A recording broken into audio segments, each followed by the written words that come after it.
Stoic Guide to Surviving Burnout in the Hustle Culture. You're exhausted, working harder than ever, yet somehow falling further behind.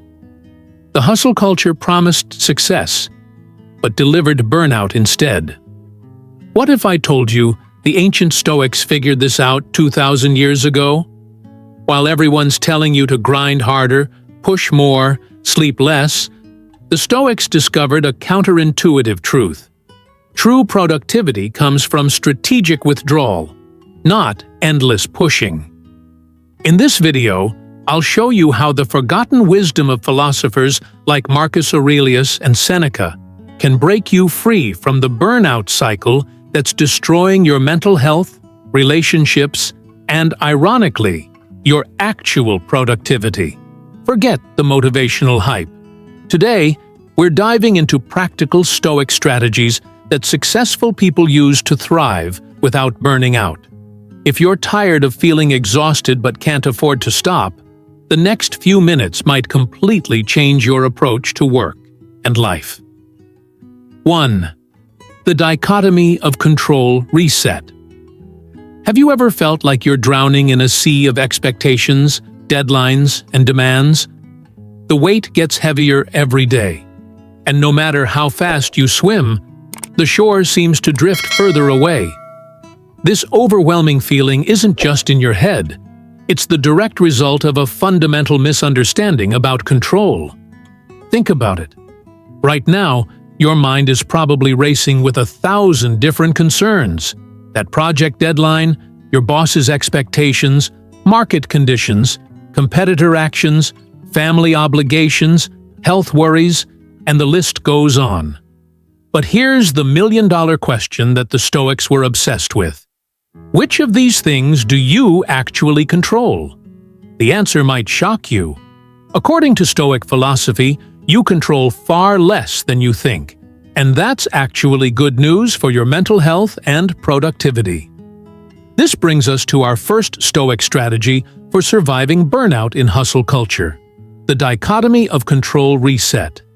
This powerful mental framework will completely transform how you approach your daily stressors. Let me introduce you to the control inventory exercise, a practice derived directly from Epictetus's teachings. Here's how it works. Grab a sheet of paper and draw a line down the middle. On the left side, write down everything causing you stress right now. Don't hold back.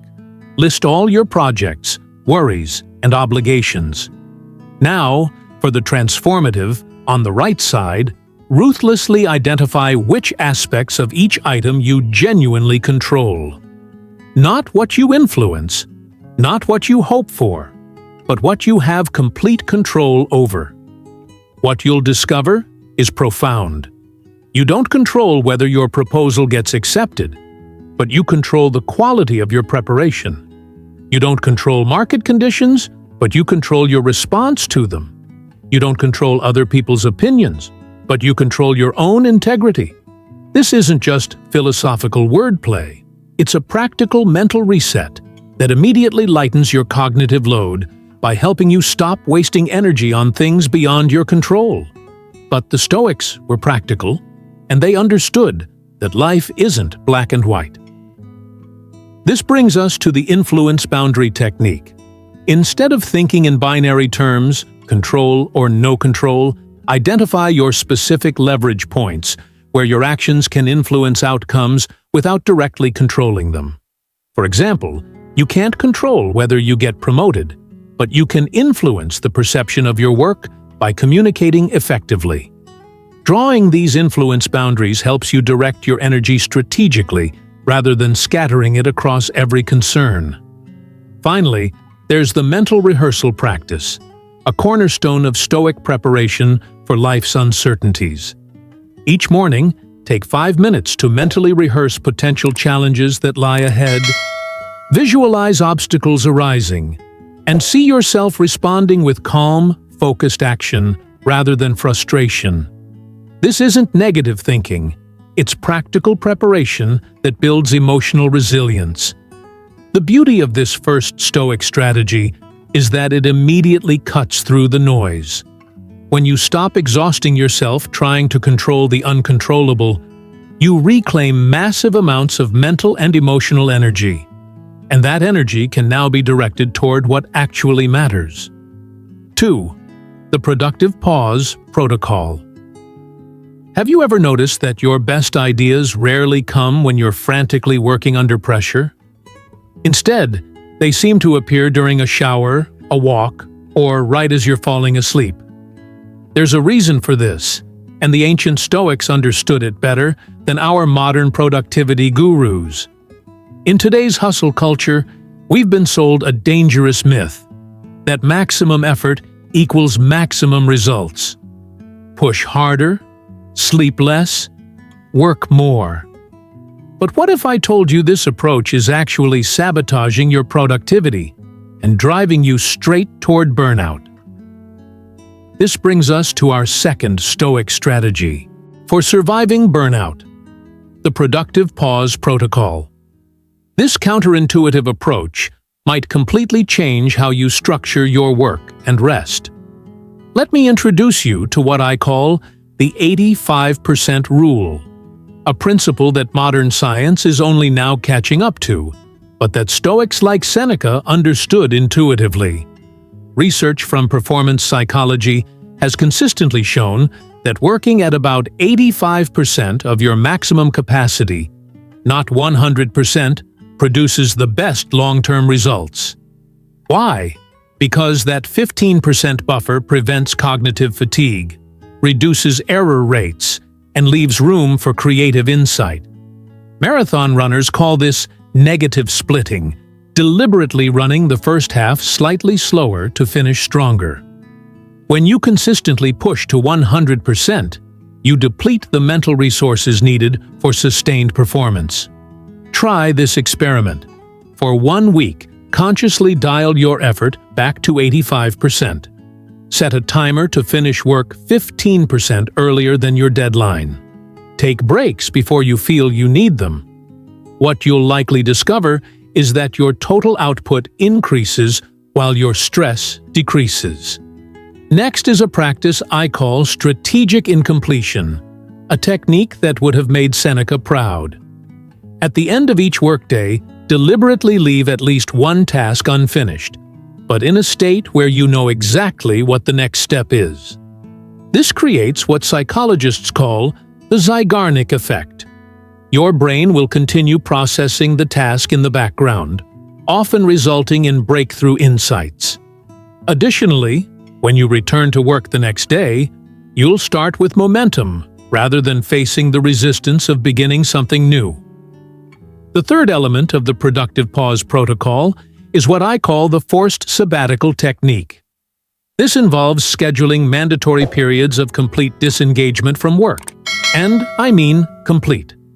No checking emails, just in case, no quick calls, no light work on weekends. The Stoics understood that the mind, like a field, needs fallow periods to remain fertile. They knew that continuous harvesting without rest depletes the soil. Your creativity, problem-solving ability, and emotional resilience all require regular restoration. Start small if needed, perhaps a full day each week with no work-related activities whatsoever. Then gradually expand to longer periods. The key is making these sabbaticals non-negotiable. Treat them with the same seriousness as your most important meeting. What makes this protocol so powerful is that it directly counteracts the burnout cycle of hustle culture.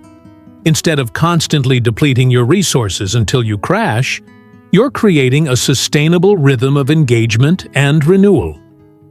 The most successful people I know aren't those who work the hardest. They're those who work the smartest, by understanding the paradoxical relationship between rest and productivity. When you embrace strategic pauses, you don't work less, you accomplish more by working differently. Value-based time allocation. Have you ever reached the end of an exhausting day, checked off dozens of tasks, and still felt like you accomplished nothing meaningful? That nagging emptiness isn't just in your imagination, it's the result of a fundamental disconnect between your actions and your deepest values. In hustle culture, we're taught to measure success by output. Emails answered, meetings attended, projects completed. But the Stoics understood a profound truth. A life of endless activity without alignment to core values is the fastest route to burnout and existential emptiness. This brings us to our third Stoic strategy: value-based time allocation. This approach will transform how you decide what deserves your precious time and energy. Let me introduce you to what I call the Memento Mori scheduler, a powerful prioritization tool based on the Stoic practice of contemplating mortality. Memento Mori, remember that you will die, wasn't meant to be depressing. Instead, it was a clarifying lens that instantly revealed what truly matters. Try this. Before planning your week, take 3 minutes to contemplate the finite nature of your time. Then ask yourself, if I had only 1 year left to live, would this task still matter to me? This isn't hypothetical. It's a practical filter that immediately separates the essential from the merely urgent. Using this perspective, you'll find yourself naturally prioritizing deep work that aligns with your values while eliminating or delegating tasks that don't contribute to your meaningful goals. The result is less activity, but more accomplishment. Next is a practice I call value velocity, a Stoic method of measuring productivity not by tasks completed, but by alignment with core values. Start by identifying your 3 to 5 core values, perhaps creativity, family, health, contribution, and learning. Now, for each major time commitment in your schedule, rate how directly it contributes to these values on a scale of 1 to 10. The goal isn't to eliminate all low-scoring activities. Some administrative tasks are necessary. But this scoring system helps you maximize your value velocity by ensuring most of your energy flows toward high-alignment activities. When you make decisions through this lens, you naturally reduce burnout because your actions feel meaningful rather than merely busy. The final element of value-based time allocation is what I call the 3 spheres audit. The Stoics recognized that a well-lived life requires balance across 3 domains: personal growth, contribution to others, and tranquility of mind. Review your calendar and commitments through these 3 lenses. Are you over-investing in contribution while neglecting personal growth? Are you pursuing achievement at the expense of tranquility? This audit reveals where your current time allocation is creating imbalance and potential burnout. What makes value-based time allocation so powerful is that it addresses perhaps the most insidious cause of burnout: the sense that your efforts don't matter. When your daily actions align with your deepest values, work becomes energizing rather than depleting, even when it's challenging. The most fulfilled people aren't those who do the most. They're those whose actions most consistently express their core values. By allocating your time based on what truly matters to you, you create not just productivity, but meaning. The premeditation of adversity. Have you ever noticed how some people seem to crumble under pressure while others become stronger? The difference isn't luck or natural resilience. It's a specific mental framework that the Stoics mastered centuries ago. In today's hustle culture, we're taught to avoid discomfort at all costs.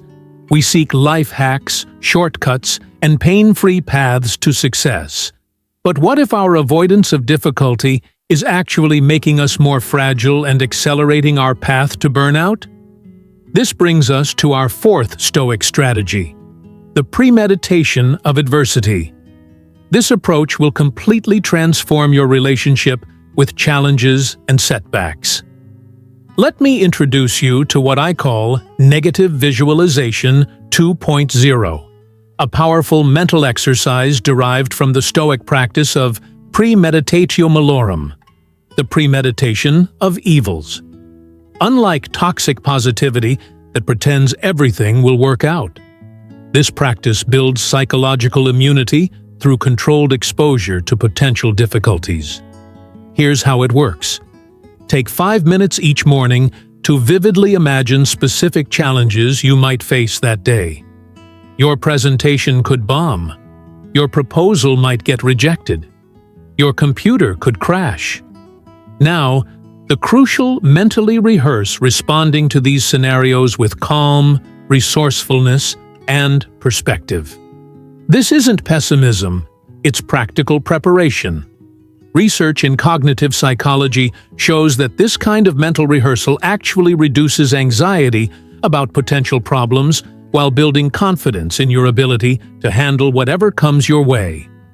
When real challenges arise, you've already practiced your response. Next is what I call the voluntary discomfort practice, a Stoic technique of deliberately introducing minor hardships into your life to build resilience. In a world designed for comfort and convenience, we've lost our capacity to tolerate even minor discomforts, which makes the inevitable difficulties of life hit us much harder. Try this experiment. Once a week, voluntarily embrace a small discomfort. Take a cold shower. Skip a meal. Walk instead of drive. Delete social media for a day. Work in silence without music. Sleep on the floor. These small challenges serve as resistance training for your mind, building psychological strength just as weights build physical strength. You'll develop what psychologists call a distress tolerance, the ability to function effectively even when conditions aren't ideal. The final element of this Stoic strategy is what I call adversity mining, a practice of extracting specific growth opportunities from current difficulties. The next time you face a challenge, pause and ask 3 questions. What strength could this difficulty develop in me? What perspective might I gain from this experience? How might this obstacle redirect me toward something better? Marcus Aurelius wrote, "The impediment to action advances action. What stands in the way becomes the way." This isn't spiritual bypassing or toxic positivity. It's a practical method of finding agency and opportunity within challenges rather than being defeated by them. What makes the premeditation of adversity so powerful is that it directly addresses the fragility that hustle culture creates. When every setback feels like a catastrophe, you're constantly on the edge of burnout. But when you've developed genuine resilience, you can absorb shocks without being shattered by them. The most successful people aren't those who avoid difficulties. They're those who've developed the capacity to move through challenges without being derailed by them.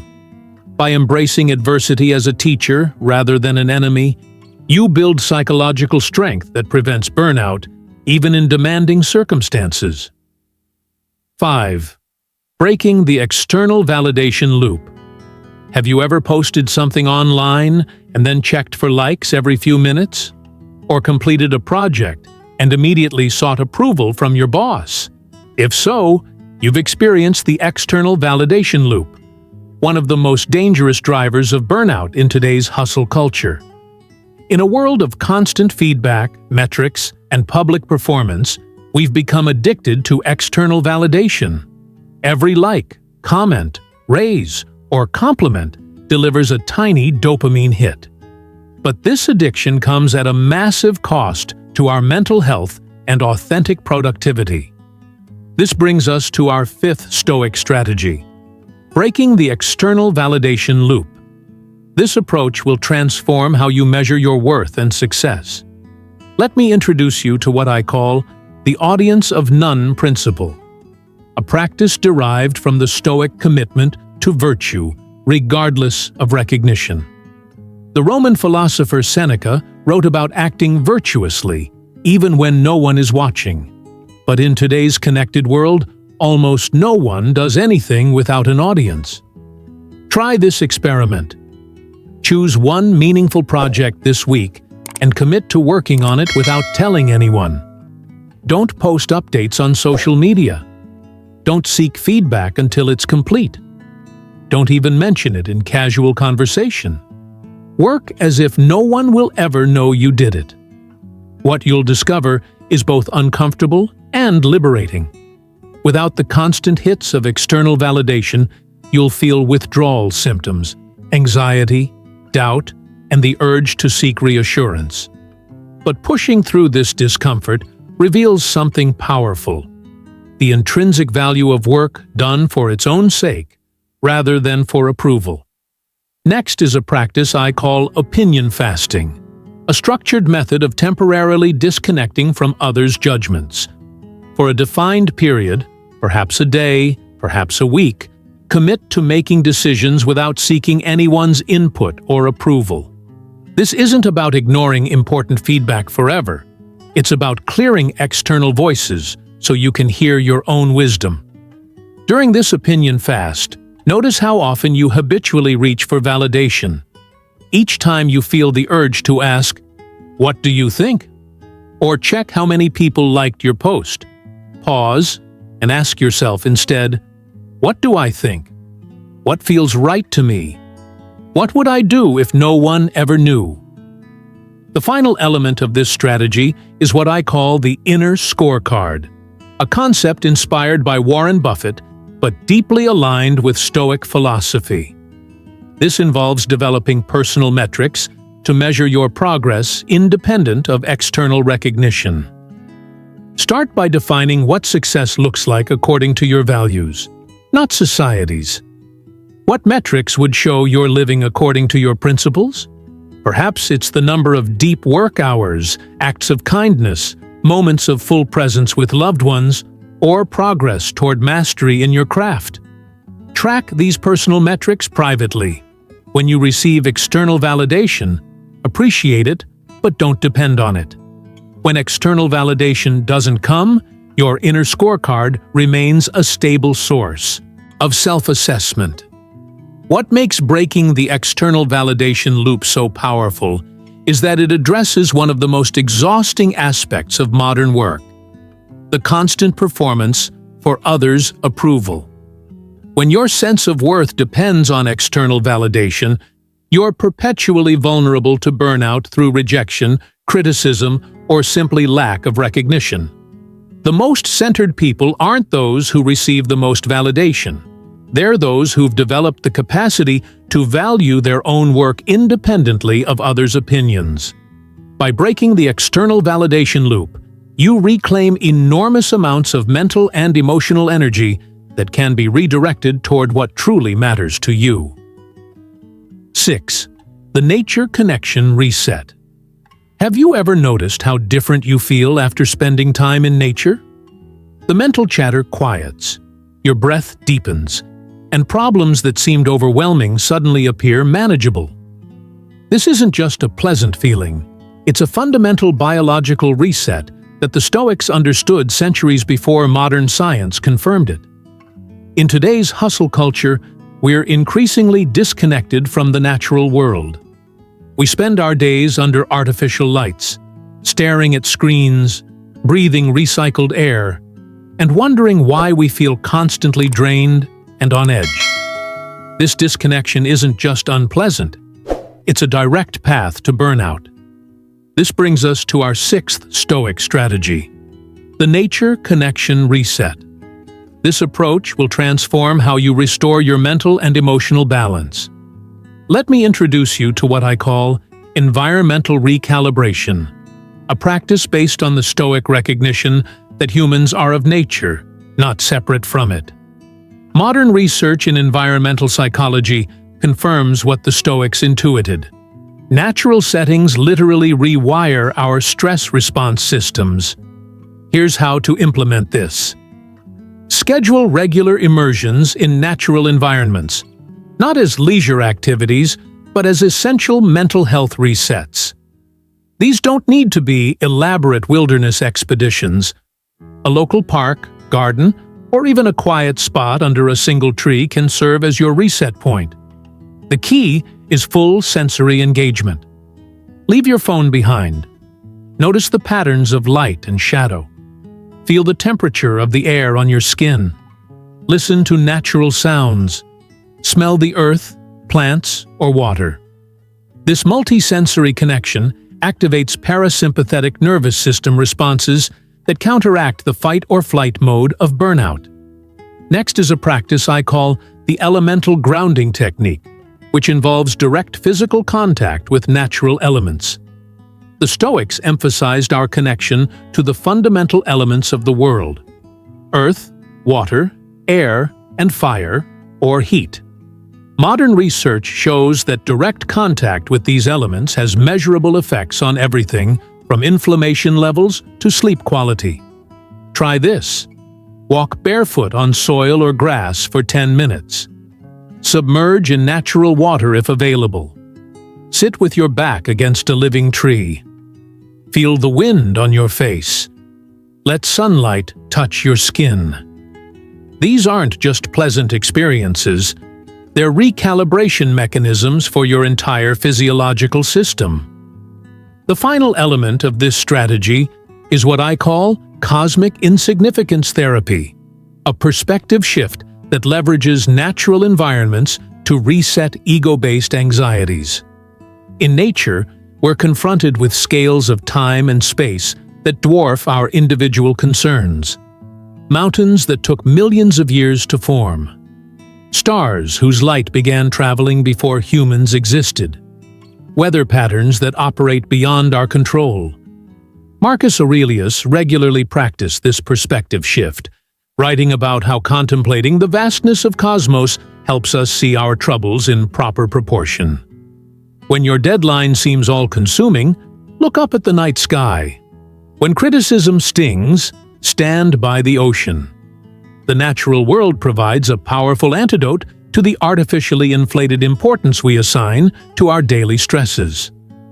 What makes the nature connection reset so powerful is that it works at a fundamental biological level to counteract the physiological states that drive burnout. The chronic stress of hustle culture keeps us in a state of hyperarousal that nature specifically counters. The most resilient people aren't those who power through burnout. They're those who regularly reset their entire system through connection with the natural world. By incorporating these natural resets into your routine, you create regular restoration points that prevent burnout before it takes hold. 7. Philosophical reframing of productivity. Have you ever achieved a goal you worked incredibly hard for, only to feel nothing? Or worse, emptiness? This experience, common but rarely discussed in hustle culture, reveals a profound truth that the Stoics understood. Not all productivity is created equal, and not all struggles are worth your limited energy. In today's achievement-obsessed world, we're taught that more is always better. More projects, more responsibilities, more accomplishments. But what if this relentless addition is actually subtracting from your life's meaning and accelerating your path to burnout? This brings us to our 7th and final Stoic strategy, the philosophical reframing of productivity. This approach will transform how you define success and choose your battles. Let me introduce you to what I call the worthy struggle principle, a concept derived from the Stoic practice of distinguishing between meaningful challenges and pointless hardships. The Stoics weren't advocates for suffering, they were advocates for purposeful effort toward worthy ends. Try this exercise. List all your current projects and commitments. Now, for each one, ask, does this challenge help me develop virtue, wisdom, or character? Does it contribute to genuine human flourishing, mine or others? Or am I pursuing it mainly for status, expectation, or habit? You will likely discover that some of your hardest work is directed toward goals that, when examined philosophically, don't actually align with your deepest values. The liberation comes in recognizing that you can redirect that energy toward challenges that genuinely deserve your life force. Next is a practice I call productive subtraction, the Stoic art of eliminating unnecessary activities to focus on essential ones. In a culture obsessed with addition, more habits, more skills, more commitments, the Stoics practiced strategic elimination. Seneca wrote, "It is not the man who has too little, but the man who craves more, that is poor." This applies not just to possessions, but to commitments. Each time you say yes to something, you're saying no to countless other possibilities. The question becomes not "what more can I do?" but "what can I eliminate to make space for what truly matters?" Review your calendar and commitments with this subtractive mindset. What meetings could be emails? What projects could be simplified or eliminated? What obligations have you accepted that don't serve your core purpose? Productivity isn't about doing more things, it's about doing the right things. The final element of this strategy is what I call legacy thinking, making decisions based on how you want to be remembered rather than immediate rewards. The Stoics regularly practiced reflecting on their mortality not as a morbid exercise, but as a clarifying lens for decision-making. Ask yourself, at the end of my life, what would I want to be known for? What work would I be proud to have contributed? What qualities would I want people to remember about me? Then evaluate your current projects and priorities against this longer view. Legacy thinking naturally filters out the trivial and ephemeral aspects of hustle culture. It reveals that most of what we stress about won't matter in even 5 years, let alone at life's end. It guides you toward work that creates lasting value rather than temporary status or reward. What makes philosophical reframing of productivity so powerful is that it addresses perhaps the deepest cause of burnout, the sense that your work lacks genuine meaning. When you're clear about what constitutes worthy struggle, practice productive subtraction, and orient toward legacy, work becomes not just sustainable, but fulfilling. The most impactful people aren't those who do the most. They're those who've philosophically examined what deserves doing and focused their energy accordingly. By reframing productivity through this Stoic lens, you move from exhausting busyness to energizing purpose. Conclusion.